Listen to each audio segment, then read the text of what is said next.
కట్టబడుతున్నాం, కనిపెట్టుకుంటున్నాం, కాసుకొని ఉండాలి. చూడండి 2 పేతురు పత్రిక 3వ అధ్యాయంలో మాట రాయబడింది. 17వ వచనం కలిసి చదువుకుందాం.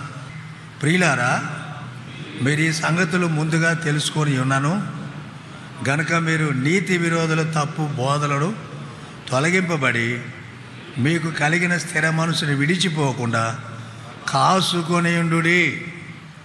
దొంగలు పడుతున్నారు, దొంగ వస్తారని మనకు ఇనికిడి అయింది. వస్తాడేమో భయంతో ఏం చేశాం, బీరువాలు ఉన్నాయి, ఎక్కడెక్కడ దాచుకుని అన్నీ తీసి ఒక టంకుపెట్లు పెట్టాం. టంకుపెట్లు పెట్టి ఏం చేసాం, మంచం కింద పెట్టాం. మంచం కింద పెట్టావు, బాగా గురకలు పెడతా నిద్రపోయినావు.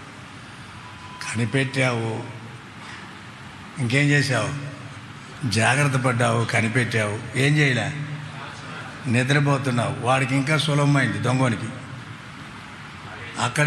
ఎక్కడే సర్దుకొని పోవడం కష్టం. ఇప్పుడు ఏమి వానికి కష్టం లేకుండా సులభమైన రీతిగా అన్నీ ఒక దాంట్లో పెట్టి పక్కన పెట్టావు. వాడు రాగానే అది పట్టుకొని లాక్కొని పోతూనే ఉన్నాడు. వరి అంటే వరి లేదు, బొరి లేదు.